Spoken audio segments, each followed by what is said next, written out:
विश्ववंदनीय तथागत महाकारणी भगवान गौतम बुद्ध, भारतीय घटनेचे शिल्पकार भारतरत्न डॉक्टर बाबासाहेब आंबेडकर, संत कबीर, महात्मा ज्योतिबा फुले या महामानवाच्या विचारांना प्रथम अभिवादन.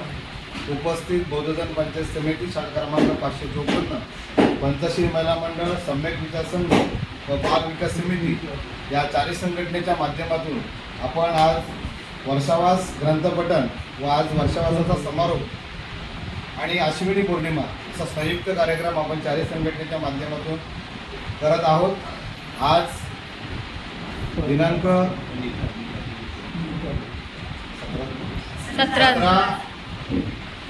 17/10/2024 रोजी आपण बौद्धजन पंचायत समिती शाखा क्रमांक 554चे सभासद आयुष्यमान अशोक शुल्काजी कदम, अशोक शुल्काजी तांबे, त्याचप्रमाणे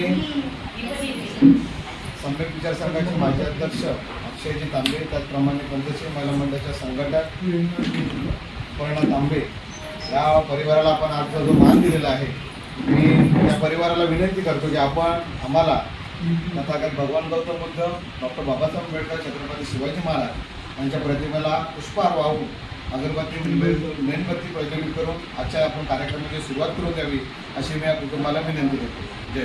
पण बुद्धाने त्यांचा धम्म या ग्रंथाचा जो मान आपण दिला होता, तर आज वर्षवासाची सांगता आहे बुद्धाने त्यांचा धम्म यांची.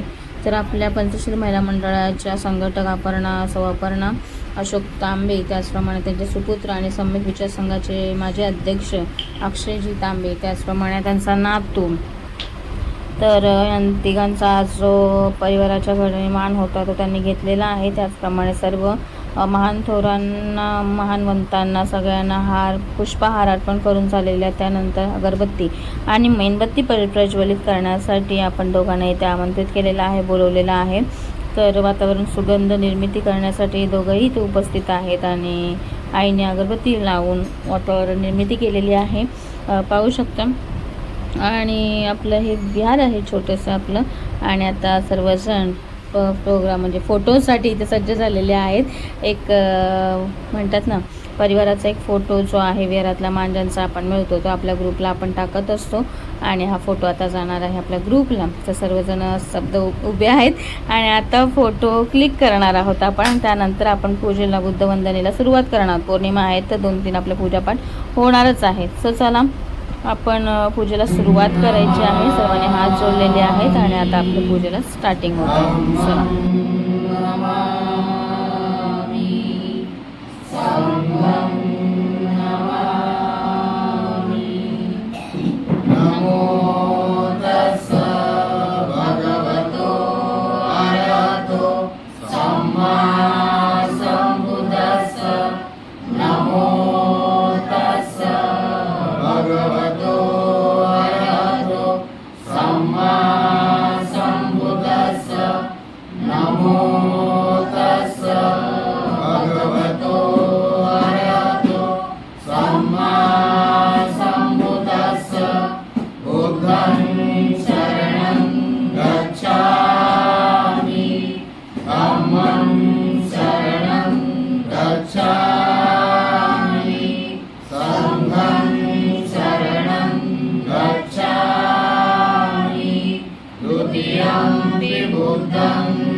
Adinna dana vera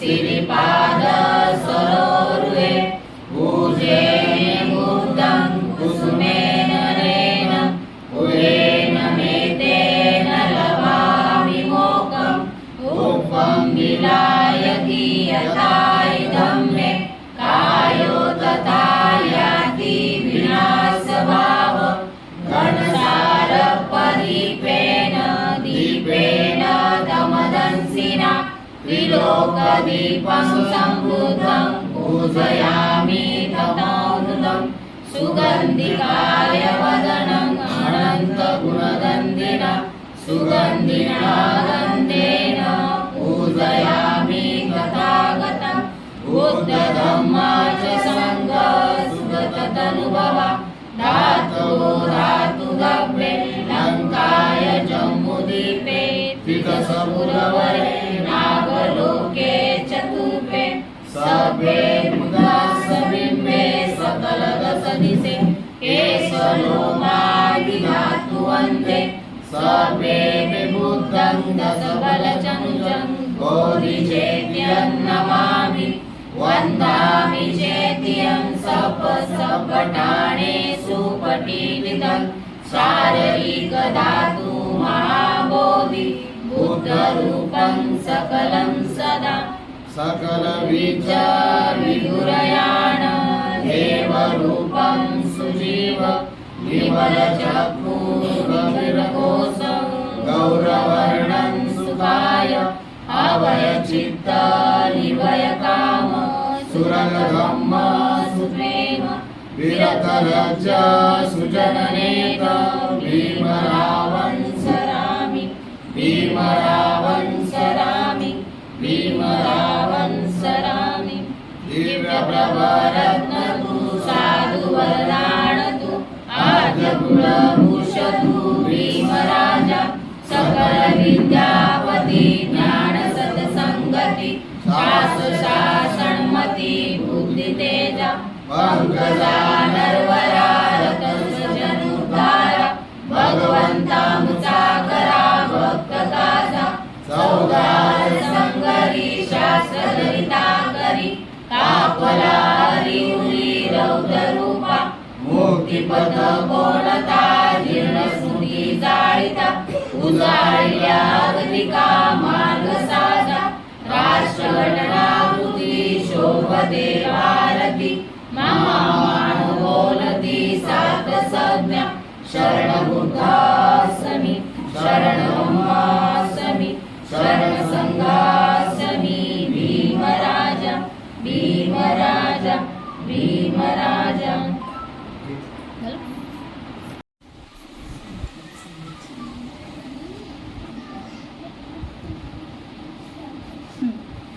आपण कालपर्यंत बघितलं होतं सप्तम खंड संपलेला आहे. त्यानंतर आपण अष्टम खंडाला सुरुवात करतोय. त्यांचं व्यक्तिमत्व भाग पहिला, त्यांची देहाकृती. सो त्यांच्या सर्वत्र वर्णनांवरून असे कळते की तथागत एक आकर्षक स्वरूपाचे पुरुष होते. त्यांची देहाकृती ही सुवर्ण पर्वताच्या शिखराप्रमाणे होती. ते उंच आणि सुदृढ असून त्यांचे व्यक्तिमत्व आकर्षक होते. त्यांचे आजाणुबाहू व सिंहगती, त्यांचे वृषभसम नेत्र आणि सुवर्णक्रांती, त्यांची भरदार रुंद छाती सर्वांना आकर्षित करीत असे. त्यांच्या भुवया, कपाळ, तोंड, डोळे, देह, हात, पाय आणि त्यांची गती, त्यांचा जो देह विशेष कुणाच्या दृष्टिक्षेपात येईल त्या अवयवांवर दृष्टी खिळून जाईल. ज्याने कोणी त्यांना पाहिले असेल त्यांच्यावर त्यांच्या तेजाचा, सामर्थ्याचा आणि त्यांच्या सर्वोत्तम सौंदर्याचा प्रभाव पडत असेल. त्यांचे दर्शन होताच अन्यत्र जाणणारा खिळून उभा राहील. जो उभा असेल तो त्यांच्या मागे चालू लागेल. जो हळूहळू आणि शांतपणे चालत असेल तो जलद धावू लागेल. आणि जो बसलेला असेल तो एकदमच उभा राहील. जे त्यांच्या दर्शनार्थ येत त्यांच्यापैकी काही हात जोडून त्यांना अभिवादन करीत, काही आदराने नतमस्तक होत, काही स्नेहादार्य शब्दांनी त्यांच्याशी संभाषण करीत, कोणीही आदर व्यक्त केल्याशिवाय निरोप घेत नसत. सर्वांना त्यांच्याबद्दल प्रेम आणि आदर वाटत असे. स्त्रिया आणि पुरुष सर्व त्यांचे भाषण श्रवण करण्यास उत्सुक असत. त्यांची वाणी अत्यंत मधुर, गंभीर, आकर्षक, कंपनात्मक आणि सुस्पष्ट अशी होती. त्यामुळे त्यांचे भाषण हे जणू दिव्य संगीतासारखे वाटायचे. त्यांचा स्वर ऐकणाऱ्यास आश्वासनपूर्ण वाटे आणि त्यांचे रूप पाहणाऱ्यास पूज्य भाव वाटे. त्यांचे व्यक्तिमत्व त्यांना लोकनेता होण्यास नव्हे तर आपल्या अनुयायांची हृदय देवता होण्यासही पुरेसे होते. जेव्हा ते बोलत होते तेव्हा श्रोते सहजच जमत असत. ते काय बोलत याला विशेष महत्त्व नसे, पण ते बोलत तेव्हा ऐकणाऱ्यांच्या भावना हेलावून जात आणि त्यांची मने आपल्या इच्छेप्रमाणे वळवली जात. श्रोत्यांच्या मनावर त्यांच्या शब्दांचा एवढा प्रभाव पडे की जे काही ते सांगत ते सत्य एवढेच नव्हे तर तो मुक्तीचा एकमेव मार्ग आहे अशी त्यांची खात्री होईल. त्यांचे भाषण ऐकणाऱ्यांना गुलामांना स्वतंत्र करण्याचे सामर्थ्य असणारे सत्य त्यांच्या शब्दात असल्याची जाणीव होईल. जेव्हा ते स्त्री पुरुषांबरोबर बोलत तेव्हा त्यांचे गंभीर रूप लोकांच्या मनात आदराची भावना निर्माण करीत असे आणि त्यांचा मधुर स्वर त्यांना आश्चर्यचकित व हर्षनिर्भर करीत असे. डाकू अंगुलीमाल आणि आळवीचा नरमांस भक्षक यांना धर्मदीक्षा देणे दुसऱ्या कोणाला साध्य झाले असते का? राजा प्रसेनजित व राणी मल्लिका यांचे एका शब्दाने सख्य करून देणे दुसऱ्या कोणाला जमले असते का? कोणावर त्यांचा प्रभाव पडला असता की तो त्यांचा कायमचा अंकित होत असे. इतकेच त्यांचे व्यक्तिमत्व आकर्षण होते. प्रत्यक्ष पाहिलेल्यांची साक्ष. भगवान बुद्धांना त्यांच्या जीवनकाळात त्यांनी पाहिले किंवा त्यांना ते भेटले त्यांचे मत ह्या परंपरागत समजुतीचे समर्थन करतात. साल नावाच्या एका ब्राह्मणाची अशी साक्ष काढता येईल की भगवान बुद्धांना समोर प्रत्यक्ष पाहून त्याने त्यांच्या गौरवार्थ अशा भावना व्यक्त केल्या की भगवानांच्या समोर आल्यावर अभिवादन करून तो ब्राह्मण बसला. त्यावेळी महापुरुषाची 32 लक्षणे त्यांच्या ठायी आहेत. काय यासाठी त्याने त्यांच्या देहाचे निरीक्षण केले आणि त्याला ती आढळली. ती 32 लक्षणे असल्याची खात्री झाल्यावर त्यांना संबोधी प्राप्त झाली आहे किंवा नाही याबाबत त्यांना संदेह वाटला. पण त्यांना स्मरले की वृद्ध ब्राह्मण किंवा आचार्य प्राचार्य यांच्या मते जे अर्थ व सम्यक संबुद्ध असतात त्यांची स्तुती केल्याने ते प्रकट होतात आणि म्हणून खाली शब्दांनी त्याने त्यांची स्तुती करण्याचे योजिले. भगवान आपला देह निर्दोष आहे, परिपूर्ण आहे, आकर्षक आहे, सुवर्णवर्णी आहे आणि आपले दात चमकदार आहेत. महापुरुषाच्या ठायी असणारे प्रत्येक लक्षण ह्या सुविकसित देहात प्रतीत होत आहे. स्पष्ट दृष्टी, सुंदर उंच सरळ देहयष्टी असणारे आपण आपल्या अनुयायात सूर्याप्रमाणे तळपणारे आहात. आपण इतके आनंदी सुवर्णवर्णी असून आपले तारुण्य एखाद्या गृहहीन श्रमणाप्रमाणे का फुकट घालवित आहात? आपण चक्रवर्ती नरेशाप्रमाणे थाटामाटाने संचार केला पाहिजे. आपली राज्यसत्ता 7 समुद्रापर्यंत असली पाहिजे. अभिमानी राजे तुमच्या पदरी ग्रामप्रमुख म्हणून असायला पाहिजेत. सार्वभौम चक्रवर्ती नरेशाप्रमाणे अखिल जगताचे शास्त्री म्हणून आपण असायला पाहिजे होते. आनंदाने वर्णन केल्याप्रमाणे तथागतांची देहकांती इतकी निर्मळ आणि तेजपुंजी होती की त्यावर सुवर्णवर्णी वस्त्रांची जोडी ठेवली की क्षणात ती फिकट वाटू लागली. तथागतांच्या विरोधकांनी त्यांना देखणा पोर असे म्हटले. त्यात नवलते कसले? 3 त्यांचे नेतृत्व सामर्थ्य. संघाला कोणी अधिकृत नेता नव्हता. तथागतांचाही संघावर काही परिणाम नव्हता. संघ ही एक स्वायत्त संस्था होती. तर मग संघ आणि त्यांचे सदस्य या बाबतीत तथागतांचे स्थान काय होते याबाबत तथागतांचे समकालीन सकलुदाई व उदाई यांची साक्ष उपलब्ध आहे. एकदा भगवान राजगृहातल्या वेळूवनात वास्तव्यात होते. एके दिवशी सकाळी भिक्षाटनासाठी भगवान राजगृहात गेले, पण नेहमीपेक्षा फार अगोदर आल्याने जाणून परिव्राजकारामात सकलुदाईकडे जाण्याचा त्यांनी विचार केला आणि त्या दिशेने ते गेले. त्यावेळी पुष्कळ परिव्राजकांच्या समुदायात सकलुदाई बसलेला होता. अस्तित्व व नास्तित्वाबाबत त्यांची जोरदार चर्चा झाली होती. दुरून भगवान येत असल्याने सकलुदाईला दिसताच त्याने सर्वांना सूचना दिली, गप्प राहा, गडबड करू नका, शांतताप्रिय श्रमण गौतम येत आहे. त्याचबरोबर ते सर्व गप्प राहिले. इतक्यात भगवान आले. त्यांना सकलुदाई म्हणाला, या भगवान, आम्ही आपले हार्दिक स्वागत करतो. दीर्घ कालानंतर आज आपले आगमन होत आहे. भगवानांनी आसनस्थ व्हावे. भगवान आसनस्थ झाले. कसल्या विषयावर चर्चा चालली होती आणि काय निष्कर्ष निघाले यांची त्यांनी चौकशी केली. त्यावर सकलुदाई बोलला, जाऊ द्या, काही विशेष नाही, पुढे काहीतरी समजेलच ते. काही दिवसांपूर्वी जेव्हा नाना मतांचे श्रमण ब्राह्मण संथागारामध्ये एकत्र जमले होते तेव्हा त्यांच्यात चर्चा चालली की अंक देशातील मगध पौरजण किती भाग्यवान आहेत की जितके गणाचार्य आहेत तितके विख्यात श्रमण आहेत, जितके निरनिराळ्या मतांचे संस्थापक आहेत तितके जनसंवर्धनाने आदरणीय मानले आहेत. ते सर्व राजगृहात वर्षावासासाठी आलेले आहेत. त्यामध्ये पूर्ण काश्यप आहे, मक्कली घोषाल आहे, अजित केशकंबल आहे, सज्जय वेलटीपुत्र आणि निघंटनाथ पुत्र यांचे सर्व प्रतिष्ठावंत आहेत आणि सर्व वर्षवासासाठी इथे आलेले आहेत. त्यात श्रमण गौतम सुद्धा आहेत, जे संघनायक आहेत, सुविख्यात धर्मगुरू आहेत, धर्मसंस्थापक आहेत, अनेक लोकांचं श्रद्धास्थान देखील आहे. या अधिपतींपैकी ह्या सुविख्यात श्रमण ब्राह्मण आचार्यांपैकी असा कोण आहे की जो आपल्या शिष्यांना पूज्य, आदरणीय व सन्मान्य वाटतो आणि ते आपल्या गुरुपाशी किती पूज्य बुद्धीने आणि आदराने राहत होते? काही म्हणाले की पूर्ण काश्यपांना कोणी आदर किंवा सन्मान दर्शवित नाही, त्यांचे शिष्य त्यांचा गौरव करीत नाहीत, त्यांच्या जवळ राहताना त्यांना त्यांच्याबद्दल काही विशेष पूज्यभाव वाटत नाही. मग अशी वेळ एकदा आली होती की जेव्हा पूर्ण काश्यप आपल्या शेकडो अनुयायांना उपदेश करीत होते, तेव्हा मध्येच एक शिष्य बोलला की पूर्ण काश्यपांना काही विचारू नका, त्यांना ह्या विषयात काहीच समजत नाही. मला विचारा, मी आपणास सर्व काही समजावून देऊ शकेल. तेव्हा पूर्ण काश्यप अश्रुपूर्ण नेत्रांनी व हात वर उचलून म्हणाले की आपण शांत राहा, गडबड करू नका. त्यातला भाग दुसरा, त्यांची मानवता, त्यांची करुणा आणि महाकारुणिकता. एकदा तथागत श्रावस्तीमध्ये राहिले होते, तेव्हा काही भिक्खूंनी त्यांच्याकडे येऊन तक्रार केली की त्यांच्या ध्यानधारणेत काही देवगण सतत उपद्रव देत असतात. या त्यांच्या अडचणी श्रवण करून तथागतांनी त्यांना खालीलप्रमाणे सूचना दिल्या. जो परमार्थ विषयात कुशल आहे, जो शांतीपदाची आकांक्षा करीत आहे, त्याने असे वागले पाहिजे. तो समर्थ, न्यायी, सुवच, तसेच मृदू आणि विनम्र असला पाहिजे. तो संतुष्ट असला पाहिजे. त्यांच्या गरजा अधिक असू नयेत, त्यांची कर्तव्ये कमी, त्यांची जीवनमुक्ती साधी असावी. तो इंद्रिया निग्रही व विवेकी असला पाहिजे. उद्धट असता कामा नये. त्याला कुटुंब परिवाराची आसक्ती असू नये. सुज्ञ जन नावे ठेवतील अशा क्षुल्लक गोष्टींचा नाद त्याने धरू नये. सर्वांचे मंगल होवो, सर्वांचे कुशल होवो, सर्वांची हृदये निरामय हो अशी इच्छा त्याने धारण केली पाहिजे.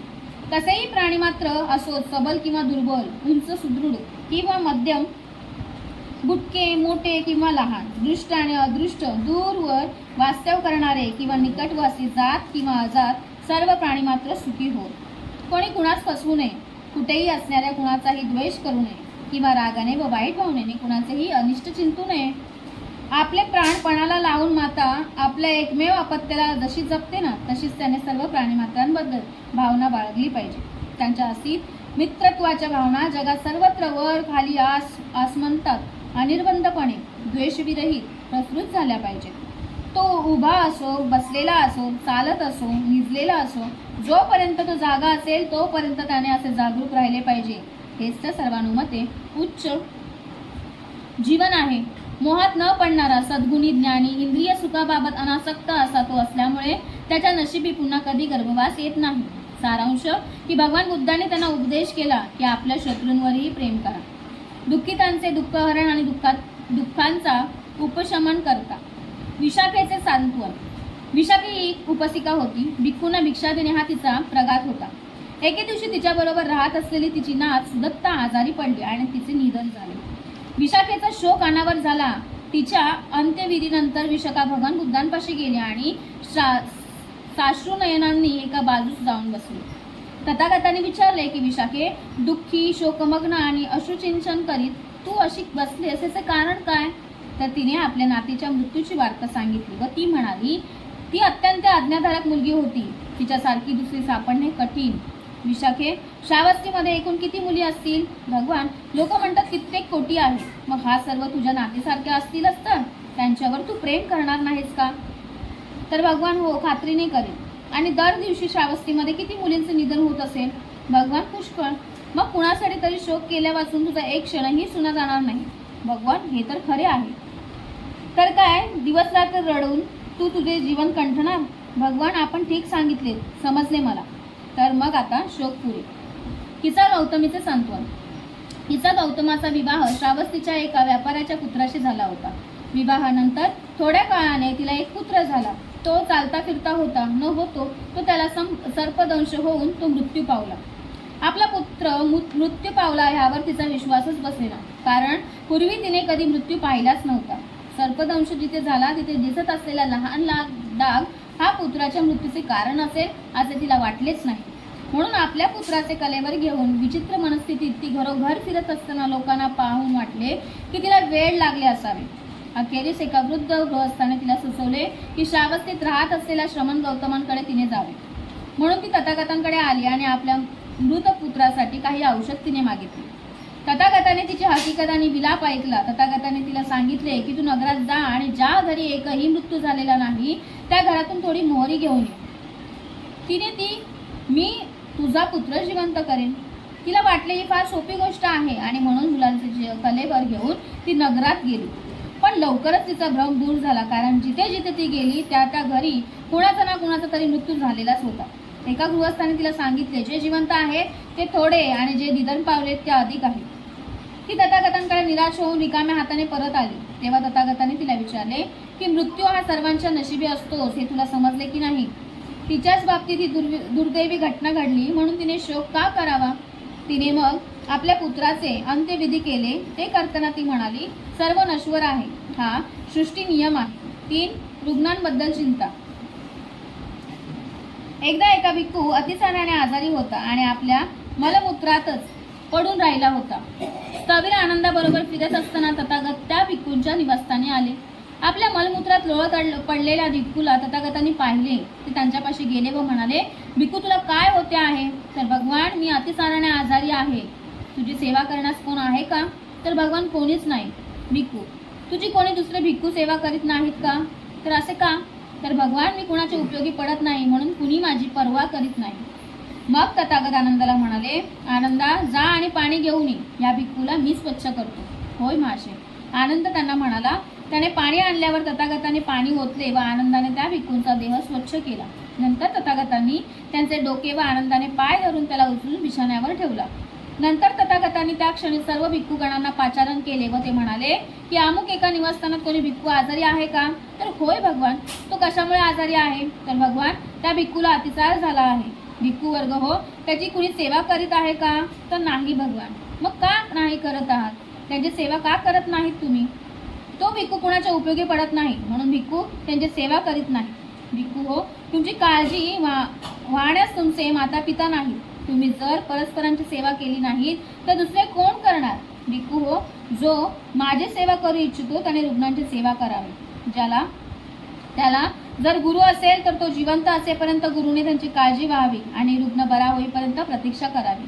जर आचार्य अथवा सहनिवासी भिक्खू असेल अथवा शिष्य सहवासी किंवा गुरुवंद बंधू असेल तर त्याने त्यांची काळजी घ्यावी आणि बरा होईपर्यंत प्रतीक्षा करावी.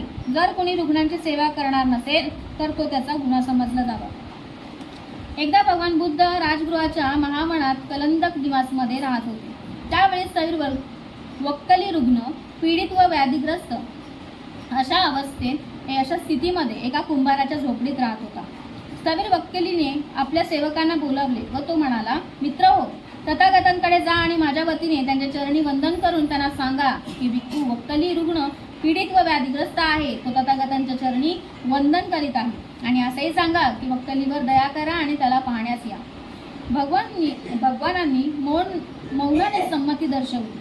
नंतर वस्त्रे लेऊन भिक्षापात्र चिवरासह आणि स्थविर वक्कलीला पाहण्यासाठी तथागत तिथे गेले.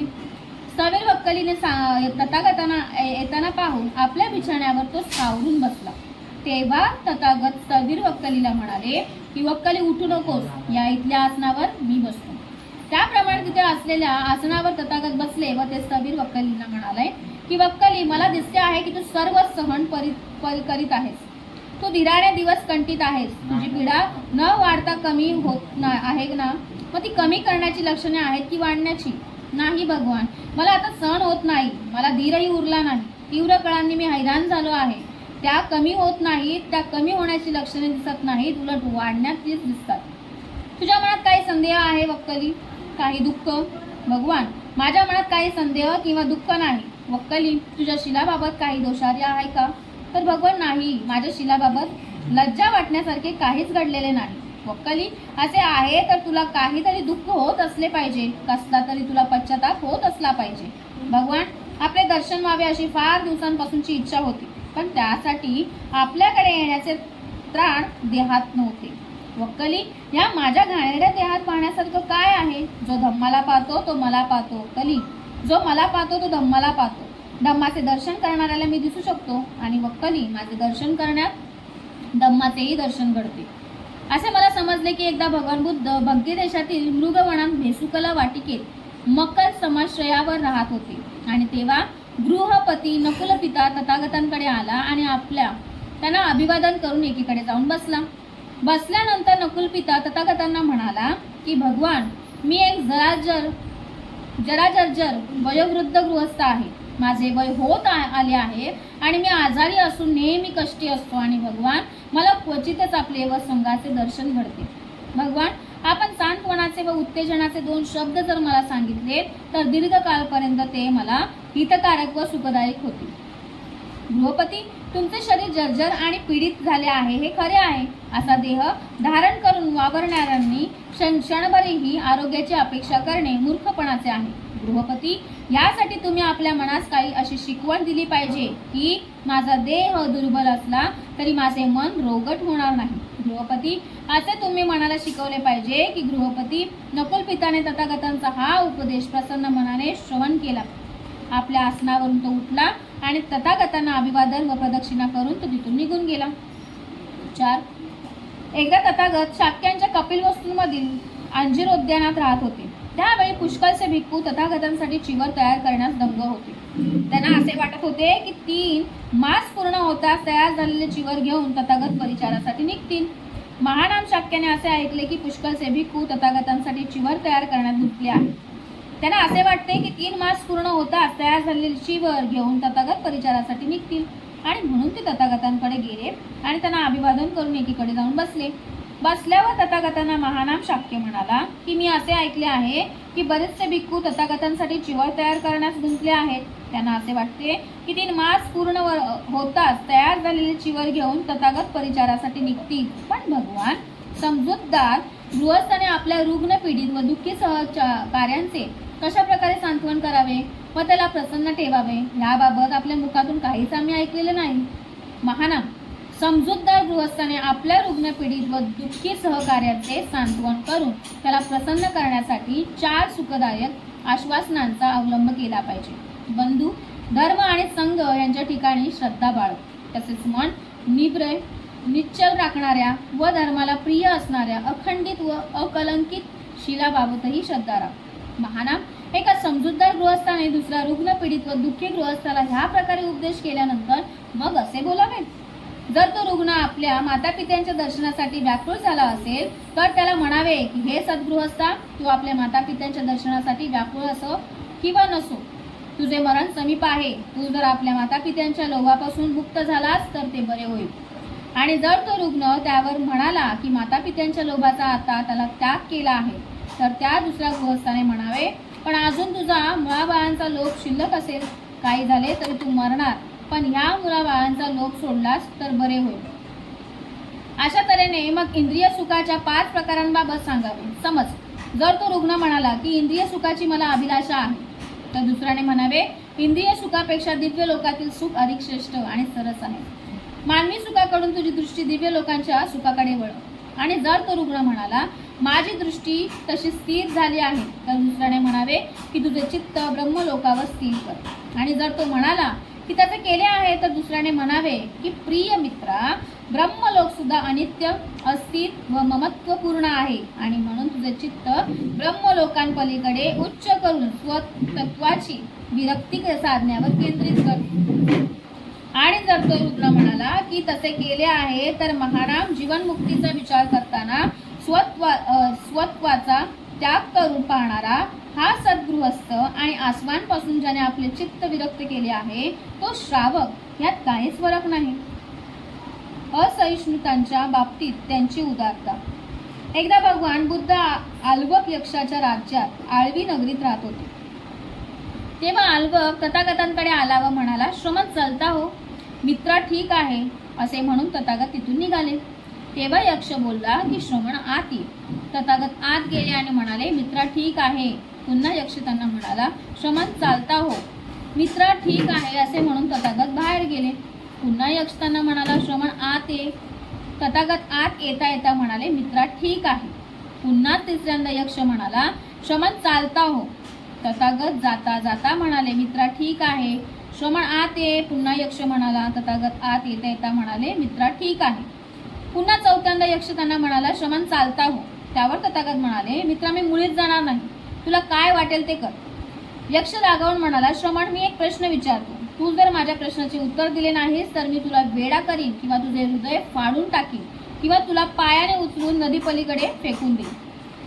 मित्र, ह्या जगात मला वेडा करू शकेल किंवा माझे हृदय फाडू शकेल किंवा मला पायाने उचलून नदी पलीकडे फेकू शकेल असा कोणीच असलेसा दिसत नाही. तरी पण तुला काय प्रश्न विचारायचे असतील ते विचार. तेव्हा आल्बक यक्षाने तथागतांना पुढील प्रश्न विचारले. या जगात मानवाचे सर्वोच्च धन कोणते? कोणत्या सत्कर्माने सुख प्राप्त होते आणि सर्वात अत्यंत स्वादिष्ट चव कोणती? कोणत्या प्रकारचे जीवन सर्वश्रेष्ठ आहे? त्यावर तथागतांनी सुंदर असं उत्तर दिले की श्रद्धा हे सर्वोच्च धन आहे. धर्माचे यथार्थ आचरण केल्यास सुख प्राप्त होते. सत्याची चव ही सर्वात अत्यंत स्वादिष्ट आहे. प्रज्ञापूर्ण जीवन हे सर्वश्रेष्ठ जीवन आहे. आलवकाने मग विचारले की मानवाला पुनर्जन्म कसा ओलांडता येतो? मानव भवसागर कसा ओलांडतो? मानव दुःख कसे जिंकू शकतो? तथागतांनी त्यावर उत्तर दिले की मानव श्रद्धेच्या द्वारे दूर पार करू शकतो, पूर पार करू शकतो. मानव दक्षतेने सागर ओलांडू शकतो. मानव प्रयत्नाने दुःखावर विजय मिळवू शकतो. मानव प्रज्ञेने शुद्ध होऊ शकतो. आल्बक यक्षाने विचारले, मानवाला ज्ञान कसे प्राप्त होते? मानवाला धन कसे प्राप्त होते? मानवाला कीर्ती कशी लाभते? मानवाला मित्र प्राप्ती कशी होते? इहलोकातून परलोकात जाताना मानवाला पश्चाताप का होत नाही? तथागतांनी त्यावर उत्तर दिले की निर्वाणाच्या प्राप्तीसाठी अर्थ तसेच धर्म यावर श्रद्धा ठेवून आणि आज्ञा पालन करून दक्ष व त्यावर तत्पर मनुष्याला ज्ञान प्राप्त करता येते. जो उचित तेच करतो, जो दृढ निश्चयी असतो तो जागृत असतो, त्यालाच धन प्राप्त होते. जो दान करतो त्यालाच मित्र प्राप्त होतो. ज्या श्रद्धावान उपासकाची सत्य, सदाचार, सहनशीलता आणि औदार्य असते त्याला मृत्यूनंतर पश्चाताप होत नाही. इकडे दुसरे श्रमण ब्राह्मण इथे आहेत, त्यांनाही विचार की सत्य, संयम, दानशीलता आणि सहनशीलता यापेक्षा अधिक उच्च गुण आहेत का? आल्बक यक्ष म्हणाला की आता दुसऱ्या श्रमण ब्राह्मणांना कशाला विचारायला हवे? आज माझ्या भावी सुखाची मला जाणीव झाली. खरोखरच माझे भाग्य म्हणून तथागत आल्बीला आले. आज मला समजले की कोणाला दान दिल्याने सर्वाधिक फल प्राप्त होते. आजपासून तथागत व त्यांच्या धम्माला वंदन करून एका गावाहून दुसऱ्या गावाला, एका नगराहून दुसऱ्या नगराला मी फिरत जाईन. समता आणि समान व्यवहाराचे समर्थन. तथागतांनी भिक्खू संघासाठी जितके नियम तयार केले होते त्यांचा त्यांनी स्वखुशीने स्वीकार केला होता व ते आपणालाही बंधनकारक मानले होते. आपण संघाचे प्रमुख आहोत. आपल्यावरील असीम प्रेमाने आणि आदराने नियम पालनाबाबत आपणास सहज सवलती मिळू शकतील. अशी परिस्थिती असतानाही भगवंतांनी काही खास सवलती किंवा नियम विमुक्ती हक्काने उपभोगल्या नाहीत. भिक्खू दिवसातून फक्त एकदाच अन्नाशन करतात. हा भिक्खू वर्गासाठी केलेला नियम तथागतांनीही स्वीकृत केला आणि त्याचे पालनही केले. भिक्खूंची काही खाजगी मालमत्ता असता कामा नये हा नियमही तथागतांनी स्वीकृत केला आणि त्यांचे पालन केले. भिक्खूपाशी फक्त 3च चिवरे असली पाहिजेत हा नियमही त्यांनी सर्व भिक्खूप्रमाणे तथागतांनी देखील स्वीकृत केला व त्याचे पालनही केले. एकदा भगवान बुद्ध शाक्य देशात कपिलवस्तूमधील वटवाटिकेत राहत होते. त्यावेळी तथागतांची मावशी प्रजापती गौतमी स्वतः हाताने कातलेली व विणलेली नवीन वस्त्र जोडी घेऊन आली आणि तिचा स्वीकार करण्याची तिने तथागतांना विनंती केली. तथागताने तिला सांगितले की प्रजापती ती संघाला अर्पण कर. तिने दुसऱ्यांदा आणि तिसऱ्यांदा पुन्हा तशीच विनंती केली आणि तिला तेच उत्तर मिळाले. नंतर आनंदाने आग्रह केला, भगवान, गौतमीने आणलेल्या वस्त्रांचा आपण स्वीकार करावा. आपल्या मातेच्या निधनानंतर प्रजापती गौतमीनेच दाई आणि दत्तक माता होऊन आपली फार सेवा केली होती, पण वस्त्र संघालाच अर्पण करण्यात यावी हा आपला आग्रह तथागताने सोडला नाही. प्रारंभी भिक्खू संघाचा असा नियम होता की भिक्खूंची वस्त्र उकिरड्यावर पडलेल्या चिंध्यातूनच तयार करण्यात यावी. धनिक लोकांना संघाचे सदस्य होण्यापासून परावृत्त करता येईल म्हणून हा नियम केला होता. एकदा जीविकाने नव्या कापडाचे तयार केलेले चिवर स्वीकारण्याचा तथागतांना आग्रह केला. जेव्हा तथागतांनी त्या चिवराचा स्वीकार केला ना तेव्हा तथागतांना मूळ नियमात त्याचा बदल केला आणि भिक्खूंनाही ती सवलत जाहीर केली. भाग 3. त्यांची आवड नावड. त्यांना दारिद्र्य नापसंत होते. एकदा भगवान बुद्ध श्रावस्तीमध्ये अनाथपिंडकांच्या जेतवनरामात राहत होते. त्यावेळी गृहपती अनाथपिंडिक त्यांच्या दर्शनासाठी आला व तथागतांना अभिवादन करून एकीकडे बसला. नंतर त्याने तथागतांना विचारले की मानवाने धनार्जन का करावे? तू विचारतोस म्हणून तुला मी सांगतो.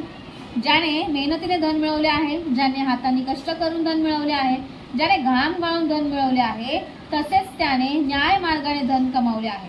अशा एखाद्या आश्चर्य श्रावकाचे उदाहरण देऊ तर त्या धनामुळे तो स्वतः सुखी व आनंदी होतो आणि ते सुख व आनंद तो टिकवू शकतो.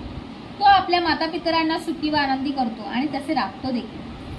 त्याप्रमाणेच आपली पत्नी, मुले, दास व कामगार यांनाही धन प्राप्त करण्याचा हा पहिला हेतू आहे. अशा प्रकारे बंधन प्राप्त केल्यानंतर तो आपल्या स्नेहासोबत्यांना सुख आणि आनंद देतो, तेच सुखी आणि आनंदी राहतो, हा दुसरा हेतू आहे.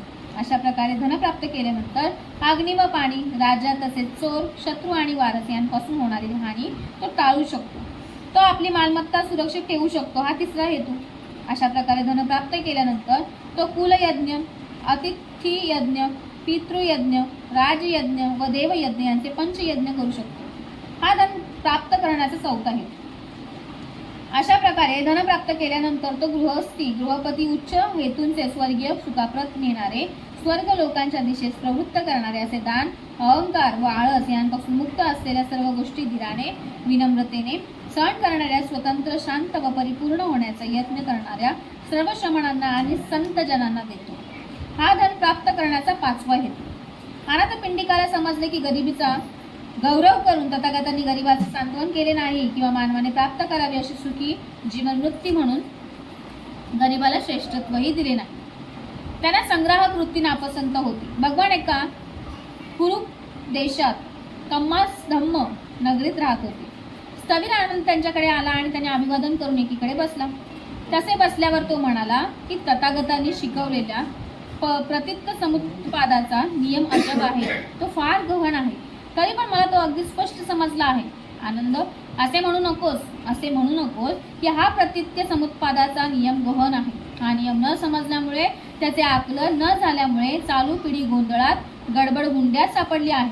तिला दुःखाचा मार्ग ओलांडून जाणे असाध्य झाले आहे.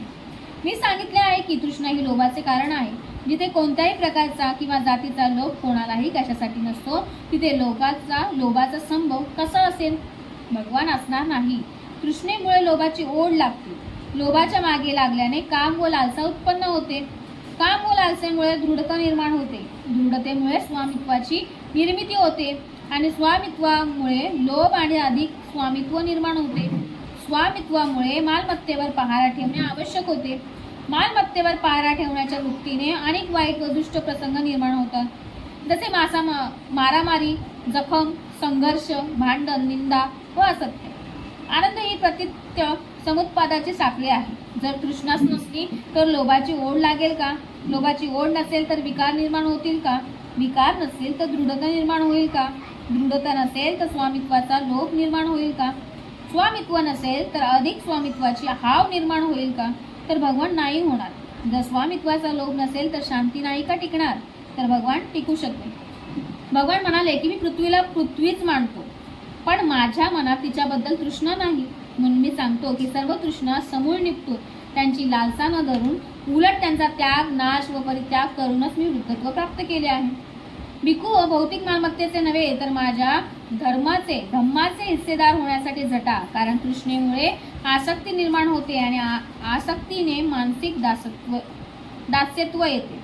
अशा रीतीने भगवान बुद्धांनी स्थविर आनंदाला आणि अन्य भिक्खू वर्गाला संग्राहक वृत्तीचे उद्दिष्ट परिणाम समजावून सांगितले.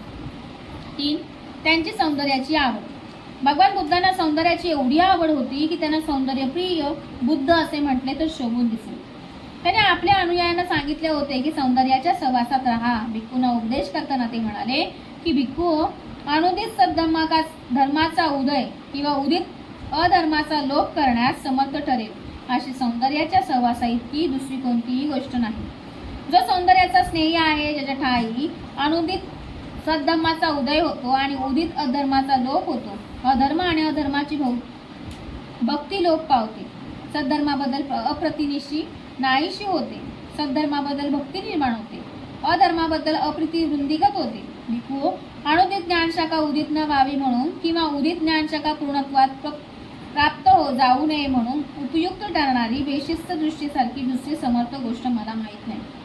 भिक्खू ज्यांची दृष्टी बेशिस्त आहे त्यांच्या ठायी अनुदित ज्ञानशाखा उदित होत नाही आणि जर उदित झाल्या तर त्यांची योग्य उपासना न झाल्यामुळे पूर्णत्वास पोचत नाहीत. भिक्खू हो, सगळ्या सोयऱ्यांचा अभाव ही क्षुल्लक गोष्ट आहे, पण विद्वत्तेचा अभाव ही मात्र फार हानिकारक गोष्ट आहे. भिक्खू सगळ्या सोयऱ्यांची वृद्धी ही क्षुल्लक गोष्ट आहे, पण प्रज्ञेची प्रवृत्ती ही मात्र सर्वोच्च महत्वाची गोष्ट आहे. भिक्खू म्हणून तुम्ही अशी शिकवण अंगी बांधली पाहिजे की आम्ही प्रज्ञेचा विकास करू. ती प्राप्त करण्यासाठी तुम्ही साधना केली पाहिजे. भिक्खू धनवृत्ती ही क्षुल्लक महत्वाची गोष्ट आहे. सर्व वृत्तींमध्ये श्रेष्ठ म्हणजे प्रज्ञावृत्ती. तुम्ही अशी वृत्ती बाळगली पाहिजे की आम्ही प्रज्ञेचा विकास करू. ती प्राप्त करण्यासाठी तुम्ही साधना केली पाहिजे. कीर्तीचा लोभ ही क्षुल्लक गोष्ट आहे, पण प्रज्ञेचा लोभ ही खरोखर दुःखद गोष्ट आहे. 4. त्यांची सौंदर्याबद्दल आसक्ती. एकदा शाक्य देशातील सक्कर ह्या नगरात तथागतांचे वास्तव्य होते. त्या समयी स्थविर आनंद तथागतांकडे आला आणि त्यांना अभिवादन करून एका बाजूस जाऊन बसला. अशा रीतीने आसनस्थ झाल्यावर स्थविर आनंद बोलला की भगवान, जीवनात अर्धमहत्व सौंदर्याशी मैत्री जोडण्यात आहे, सौंदर्याचा सहवास जोडण्यात आहे, सौंदर्याशी दाट स्नेह जोडण्यात आहे. आनंद असे म्हणू नकोस, असे म्हणू नकोस. सौंदर्याची मैत्री, सहवास व निकट स्नेह यांचे जीवनात सर्वस्वी महत्व आहे. जो सौंदर्याचा मित्र, सहवासी आणि निकट परिचित आहे अशा भिक्खूकडून अशी अपेक्षा आहे की आर्य अष्टांगिक मार्गांचा विकास करील. तो आर्य अष्टांगिक मार्गांचा जास्तीत जास्त लाभ घेईल.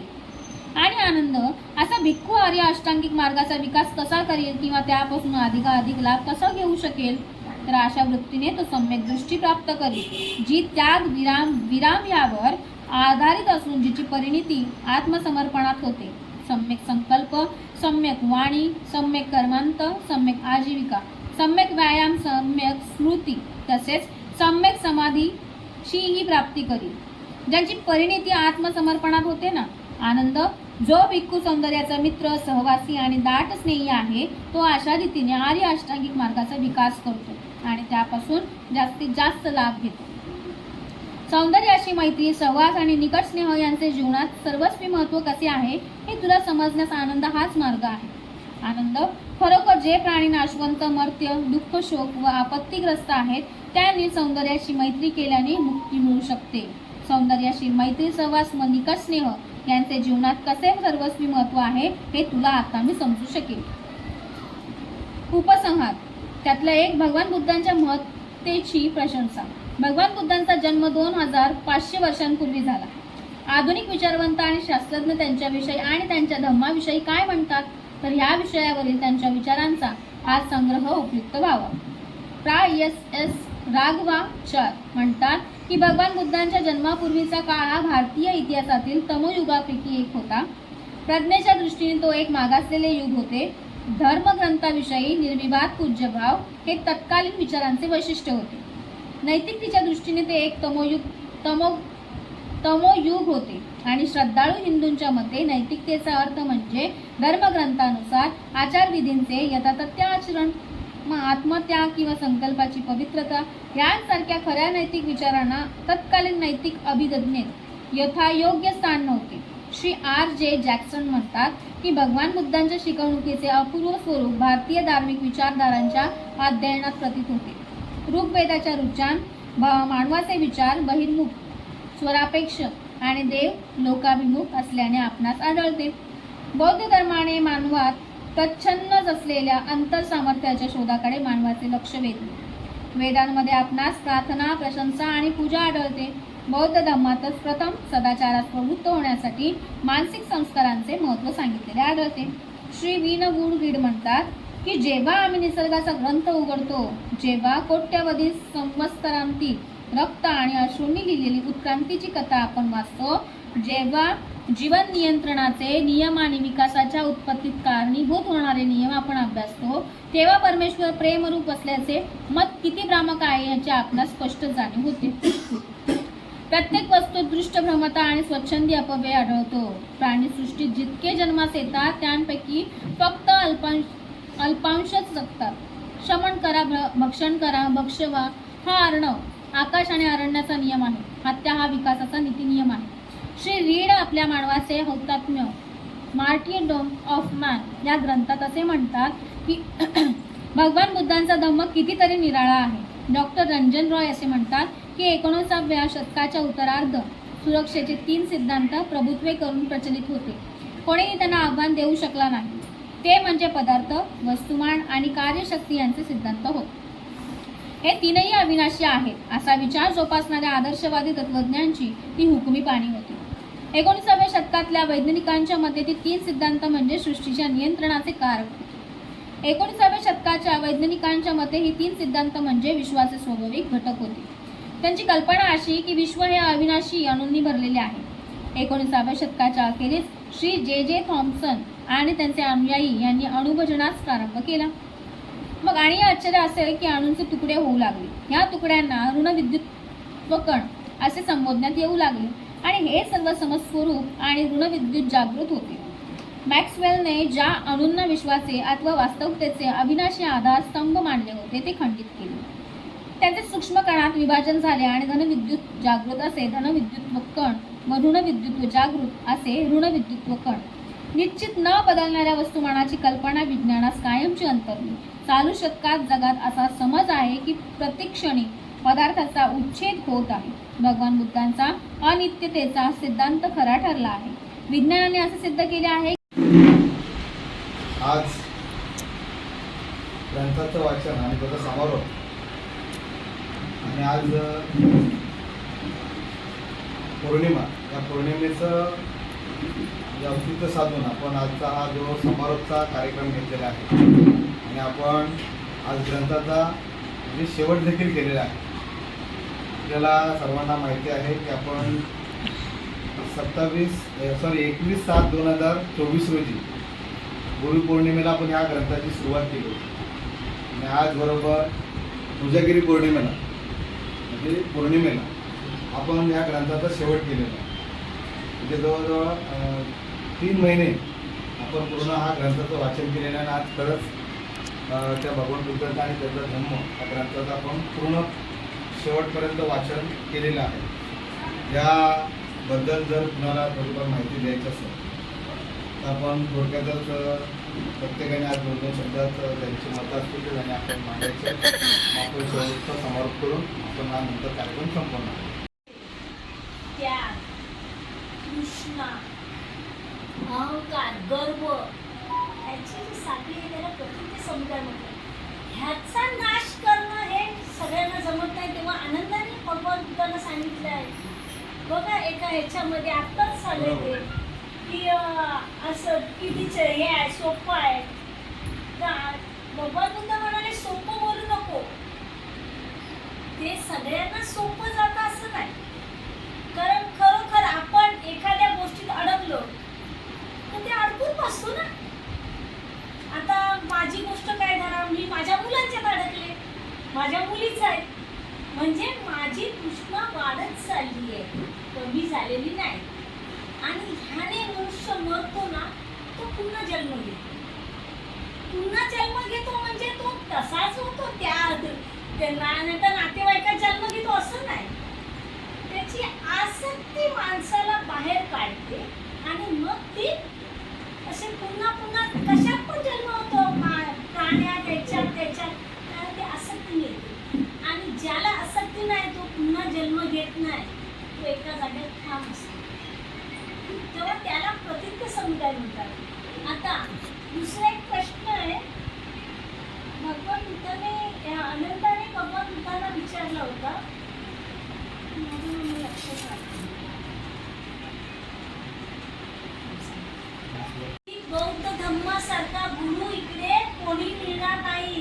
कारण भगवान बुद्धांनी त्याच वेळेला सांगितलंय की मनुष्य हा 4 महाभूताचा आहे. आप, तेज, वायू आणि अग्नी. तर ह्याचा माणूस बनतो पण हे कोण मानायला तयार नव्हतं. आणि शेवटी त्यांनी शास्त्रज्ञ केलं. शास्त्रज्ञाने बघितलं तर त्या अणूचे पण कण झाले आणि त्याचे बारीक बारीक तुकडे होते. ते कसे ओळखणार आपण? एक मोठा तुकडा पडला तर आपण म्हणू ना बाबा हा मोठा तुकडा. ऑपरेशन करताना एखादा मोठा भाग काढतात तर आपल्याला दिसतो, पण त्याचे जर तुकडे तुकडे झाले तर ते कसे? आणि खरोखर तसेच होतात. कारण मी ऑपरेशन थिएटरला एकदा उभी राहून बघितलं.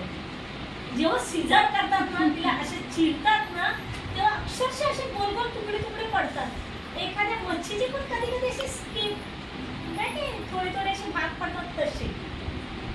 तर हे भगवान बुद्धांनी त्यावेळेला सांगितलं होतं, पण त्याच्यावर कोणी विश्वास ठेवला नाही, कारण तेव्हा ते ऑपरेशन हे ते काय नव्हतं, शास्त्रज्ञ पण कमी. आता हे लय ह्याला आलंय, म्हणजे म्हणतात ना उताला आलंय तसं आलंय. नाही तर पहिले एवढी ऑपरेशन कुठे व्हायची, कुठे सिझर व्हायचं, 3-3 दिवस बाई आणायची तिच्याजवळ सगळी बसायची, पण बाईचं सिझर व्हायचं नाही, कारण त्यावेळेला ती सोय नव्हती. त्यामुळे त्याची कल्पना कोणाला नव्हती. ही कल्पना आता ह्या पिढीत आली आहे. 20व्या शतकात ती जास्त फार वाढली आहे. 19व्या शतकात आली होती, पण त्याचा कोणी जास्त बोध घेतला नाही आणि 20व्या शतकात त्याचा खूप हा झाला, स्फोट झाल्यासारखं झालं.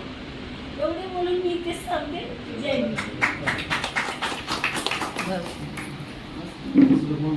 ही अश्विनी पौर्णिमा आहे. अश्विनी पौर्णिमा म्हणजे आषाढ, ती अश्विनी म्हणजे 3 महिन्याचा कालावधी आहे. त्या कालावधीमध्ये हा जो वर्षावास आहे हा समाप्त झालेला, संपलेला त्याच्या पौर्णिमेच्या दिवशी. आणि आज भगवान बुद्धांनी धर्माचा प्रचार करायला देखील भिकूंना सांगितलेला आहे. तो देखील आजचा दिवस महत्वाचा आहे. सारनाथमध्ये बुद्ध असताना बुद्धांनी जो उपदेश दिला की आता बुद्ध जे भिक्खू आहेत, भिक्खूंचा देखील वर्षावर संपलेला आहे. कारण आता पाऊस संपला, आता वर्षावर म्हणजे प्रचाराला तुम्ही सुरुवात करा. तर प्रचाराला सुरुवात करत असताना बहुजन हित आहे, बहुजन सुख आहे याचा उद्देश आहे. प्राणी मात्रावर कल्याण करा, मानवावर कल्याण करा हा एक त्यांनी उद्देश त्यावेळेला हा दिलेला आहे. हीच खरी पौर्णिमा आहे, त्या पौर्णिमेचे महत्व आहे. दुसरा आता गेला 3 महिन्यापासून आपण चांगलं वाचन चाललेलंच आहे. पण सर्वात आज आपल्या ह्या महिला भगिनी ज्या आहेत त्यांचं सर्व कौतुक करावं तेवढं कमीच आहे. कारण सुरुवातीपासून त्यांची जी उपस्थिती आहे वाचण्यासाठी, ही सुरुवातीपासून शेवटपर्यंत ते आपल्याला बघायला मिळते. त्याच्यासाठी सर्वांनी टाळ्या वाजवल्या. आता इथं पुरुष मंडळी देखील आहे, मग कोणी आले असतील नसतील त्यांचं देखील मनापासून आभार मानलं त्यांच्या पडलेलं आहे. तर ह्या पौर्णिमेचं महत्व आणि पौर्णिमेच्या दिवशी आपण केलं पाहिजे. युद्धाच्या काळात तर जो विषय काय ना, पण आपल्याला स्थान नाही, पुनर्जन्माला स्थान नाही आणि अंधश्रद्धेला देखील स्थान नाही. लक्षात ठेवा. म्हणजे भक्तांना सगळ्या विषयावरती आपल्याला बोललं पाहिजे, तिथं नाही पटलं पाहिजे. तिथे का 2-3 वेळाने लोकांना देखील असं प्रचारामध्ये समाजामध्ये सांगितलेलं आहे. हे पहिलं सांगताना त्याच्यावरची प्रत्येकाने आणि सांगितलं पाहिजे, चर्चाही झाली पाहिजे. पण ते चर्चामध्ये कारण भगवान बुद्धांचा उद्देशच तो आहे, धर्माचा उद्देशच तो आहे. वाचन केलेलं सर्वांना कळलं. परंतु ह्याच्यामध्ये आपण गृहस्थी आहोत. गृहस्थांची जिम्मेदारी खूप आहे. मुलं आहेत, परिवार आहे, भरपूर काही अडचणी आहेत. तर बुद्धांनी पण आपल्याला सांगितलं, बाबासाहेबांनी पण आपल्याला सांगितलं, आपल्याला आपण जेव्हा ह्या परिस्थितीमध्ये जगतोय त्याला लोकधर्म दिले. लोकधर्म हे आपल्याला दिले 8. ते तुम्हाला सांगतो. जर कधी आपला लाभ झाला तर भारावून जाऊ नका, हानी झाली तर कधी घाबरू नका, दुसऱ्याने निंदा कुणी केली तर परत त्याच्यावर अपशब्द बोलू नका, किंवा कोणी प्रशंसा केली तरी हरकून जाऊ नका. तिसरं आहे सुख आलं तर म्हणजे एकदम हरकून जाऊ नका, दुःख आलं तर हे करू नका. आणि चौथं आहे हार आणि जीत. म्हणजे अशा 8 लोकधर्म आपल्याला बाबासाहेबांनी बुद्धांनी दिले. ह्याचं तुम्ही पालन करा एवढं सांगता येतं. सर्व महापुरुषांना विवाहबंधन. आज या ठिकाणी आम्हाला जो शाखेने मान सन्मान दिला त्याबद्दल शाखेच्या हार्दिक आभार. आणि अश्विन पौर्णिमेच्या निमित्त आपण सर्वांना खूप खूप शुभेच्छा. एक छोटासा विषय आहे की जो माझ्याबद्दलही घडला होता आणि आता तुमचाच मला एक सभासदा कॉल आला होता त्याच्याविषयी त्यांनी घडला होता. एक फेक कॉल येत आहे तुम्हाला व्हॉट्सअपवरती, समोरचे फोटो येतात, सॉरी आपले फोटो समोरचा देतो, हां त्याच्यावरती फोटो काढतो, असली फोटो असतात ते. तुम्हाला फेक कॉल येतो की तुमचे हे फोटो, तुमची कॉन्टॅक्ट लिस्ट आहे ना त्याच्यामध्ये ते व्हायरल केले जातील. ते फेक कॉल असतात, तुमचे कॉन्टॅक्ट लिस्ट ते काढतात. ॲक्च्युली ते कसे निघतात, एक तर तुम्ही कुठल्या तरी लोनसाठी ॲक्सेस करता तर तुम्ही अलाव करता, त्याच्यामध्ये देतं तिथं फोन नंबर कॉन्टॅक्ट अलाव म्हणून तुम्ही अलाव करता तेव्हा येतात. आणि जेव्हा तुम्ही गेम खेळता त्या टायमाला ते म्हणजे ते त्या ठिकाणी अलाव करतात, त्या टायमाला अलावचं एक येतं ऑप्शन. त्या टायमाला ते अलाव होतात. मग त्या समोरच्या वेळेस तुमचे जे कॉन्टॅक्ट्स आहेत ते जातात, प्लस तुमचे जे आता नेटवरती आपण सोशल मीडिया ऑलरेडी सर्वजण फोटो अपलोड करतो, ते फोटो तिकडे ते तुमचे घेतात 4-5 फोटो आणि ते तुम्हाला सेंड करतात तुमचे पर्सनल फोटो. आणि प्लस असे असली फोटो असतात की तुमचे क्रॉप करतात, ॲक्च्युली ते तुम्हाला पाठवत नाही, क्रॉप करून ते तुम्हाला सेंड करतात आणि बोलतात की तुम्हाला एक तुमचे कॉन्टॅक्ट लिस्ट आहे त्याच्यामध्ये सर्व फोटो तुम्हाला सेंड केली जाते, तुमची म्हणजे नारांजी केली जाईल असे कॉल. मग माणूस तर त्याला पॅनिक होतो, घाबरतो. बऱ्याच वेळा एखादी पैशाची माग करतात, 5,000 रुपये द्या पहिला बोलतात, नंतर बोलतात 1,000 रुपये दे, अशी माग करतात. तर कोणी त्या गोष्टीला पॅनिक होऊ नका. त्या गोष्टी तुम्हाला असं वाटत असेल तर तुम्ही पोलीस स्टेशनला जरी गेलात तरी पोलीस स्टेशनचा माझा अनुभव आहे, पोलीस स्टेशन काय बोलतं की तुम्ही 2-4 दिवस हा फोन उचलू नका, 10 दिवस तुमचा फोन बंद ठेवा. व्हॉट्सअपवरती तुम्ही फोन बंद आहे म्हणून असा तो फ्रॉड मेसेज टाकून टाईप करून तुम्ही व्हॉट्सअपवरती स्टेटसला ठेवून द्या पूर्ण. आणि 10 दिवस कुठलाही अननोन नंबर असेल तर फोन बंदच करून टाका पूर्ण. जमलंच तर पण तो म्हणजे नंबरच ब्लॉक करून टाका, नवीन नंबर अपडेट करा, तुमचे जे असतील अकाउंट असेल त्या ठिकाणी नंबर अपडेट करा. असे बरेच कॉल झालेले आहेत. काहींनी फक्त लिंकवरती क्लिक केले आणि 62-63 हजार पगार पण गेलेला आहे काही जणांचा. तर या गोष्टीकडे सर्वांनी लक्ष द्या आणि कुणी पॅनिक होऊ नका की समोरच्यानी मला मेसेज केला आहे 50,000, माझा फोटो टाकला, अश्लील फोटो बनवला आहे, माझे मित्रांना कोणाला सेंड करेल, माझ्या आईवडिलांना, माझे सासरे कोण असतील त्यांना सेंड करेल. कुणी त्या गोष्टीला घाबरू नका, त्याला सडके तळके उत्तर द्या. 4-5 अश्लील शिवाय झाला तरी फरक पडत नाही. कृपया सर्वांनी या गोष्टीची काळजी घ्या आणि कुणी पॅनिक होऊन कुठल्याही असं म्हणजे दुर्घटनेच्या आहारी जाऊ नका, असं माझं म्हणणं आहे. जय भीम, न होऊ तो सर्वजण उपस्थित झाला. सर्वप्रथम चारी संघटनेच्या वतीनं आपलं सर्वांचं हार्दिक हार्दिक स्वागत करतो. आणि आज आपण जो मान दिला होता तर आपल्या पंचशील मल्ला मंडळाच्या संघटक पुराणात तांबे, त्याचप्रमाणे संबंधित संघाचे माजी अध्यक्ष अक्षयजी तांबे, अशोकजी तांबे आणि त्यांचा पूर्ण परिवार आणि त्या परिवाराने आपण सांगितल्याप्रमाणे सर्व आर अगरबत्ती मेणबत्ती हे आपल्या सर्वांना दिलेले आहे आणि त्यांनी काही गोड स्वीट आपल्याला खीरदान दिलेलं आहे. तर त्यांच्यासाठी एकदा जोरदार टाळ्या वाजवतो. खरंच आपण शाखेच्या माध्यमातून आपण जो वर्षावासाचा जी सुरुवात केली आणि आता समारोप आणि या कार्यक्रमामध्ये आपल्याला बऱ्याच जणांनी जे आपले सभासद असतील ते सर्वांनी आपल्याला शेवटपर्यंत या 3 महिन्यामध्ये ज्यांना आपण सांगितलं, ज्यांनी स्वतःहून ज्यांनी भाग घेतला त्या सर्वांनी अतिशय चांगल्या पद्धतीनं म्हणजे कुणी ज्याला जसं शक्य होईल तशा पद्धतीनं या आपल्या खरंच शाखेला अतिशय चांगल्या पद्धतीनं मुलाचं सहकार्य केलेलं आहे. आपल्याकडे त्यांची लिस्ट आहे पण आता मी काय लिस्ट वाचत नाही, परंतु सर्वांनी त्या शाखेतल्या सर्वांनी ज्या आपल्याला सहकार्य केलं परत एकदा त्यांच्यासाठी जोरदार टाळ्या वाजवायचं. आपल्या धर्मदान म्हणजे धर्मदान आपण म्हणतो, दानाला आपल्याला महत्त्व आहे आणि तशा पद्धतीनं आपल्याला सर्वांनी एक दान दिलेलं आहे. परत आपल्या सर्वांचं त्याबद्दल सर्व 4ही संघटनेच्या वतीनं त्या सर्वांचं मी एकदा हार्दिक स्वागत करतो. आज आपण सर्वजण आलात आणि आपण जो ग्रंथाचा शेवट केलेला आहे, काय थोडीफार माहिती सर्वांनी दिलेली आहे. बराचसा थोडा उशीर झाल्या कारणाने नाही तर आता आपल्याला बराचसं बोलायचं होतं, परंतु बराच उशीर झालेला आहे. तरी आपण आता शेवटी समारोप करणार आहोत. तर आपण सर्वांनी आज परत एकदा सर्वांचं हार्दिक अभिनंदन करतो आणि समारोप करूया शेवट सरण्याचा घेऊन आजचा हा कार्यक्रम. आणि खरंच एक विषय राहून गेला की सुरुवातीपासून म्हणजे आपण जेव्हा 3 महिने ग्रंथाचं वाचन अतिशय चांगल्या पद्धतीनं आणि आपल्या घरातला वेळ, अमूल्य वेळ आपल्याला तिनं दिलेला आहे. त्या प्राचीसाठी एकदा जोरदार टाळ्या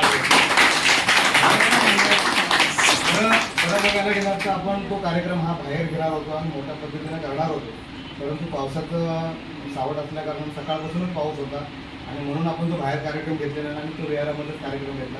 नाही तर आपल्याला सर्व त्या ज्यांनी आपल्याला सहकार्य केलं, कारण आपली लिस्ट आहे 27 लोकांनी जवळ आपल्याला धम्मदान म्हणजे चांगल्या पद्धतीने दिलेलं आहे. त्यांची आपल्याकडे सर्वांची लिस्ट आहे.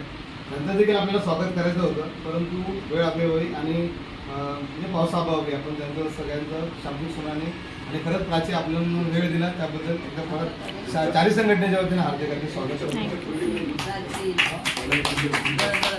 आणि शक्य झालं तर पुढच्या पौर्णिमेला आपण बघूया ज्यांनी ज्यांनी काही सहकार्य केलं त्यांना आपण एक सत्कार छोटे काने गुच्छ देऊन त्याचा सत्कार करू आणि सरांना देखील आपण हा कार्यक्रम संपवूया. सर्वांनी हात जोडा. सब पाप सकरणं कुशल उपसंपदा सचित पर्योदपनं एकं बुधान शासनं धम्मचर्ये सुचरितं नतं सुचरितं चरे धम्मचारी सुखं सेति अस्मि लोके परं च न तावता धम्मधरो यावता बहुभासति योजम्पि सुखवान् ब्रह्मकायेन पश्यति सवे धम्मधरो होति यो ब्रह्मणः पमज्जति नति मे शरणं बुद्धो मे शरणं वरम् एतेन सज्जवतेन होतु मे जयमङ्गलम् नति मे शरणं धम्मो मे शरणं वरम् एतेन सज्जवतेन होतु मे जयमङ्गलम् नति मे शरणं संघो मे शरणं वरम् एतेन सज्जवतेन होतु मे जयमङ्गलम् साधु साधु साधु. नृत्य झालेले आहे. इथे कार्यक्रम समाप्त झालेला आहे आणि आता आपल्याला खिरीचा आस्वाद घ्यायचा आहे. तर मी जस्ट असं मी हे केलेलं नव्हतं, सो मी जस्ट एक फोटो क्लिक केला आणि बसलो होतो आणि खिरीचं वाटप इथं सुरुवात झालेली होती. प्रसाद म्हणून खीरदान दिली होती तांबे आईने. आणि चला भेटूया आपण नवीनच्या व्हिडिओमध्ये.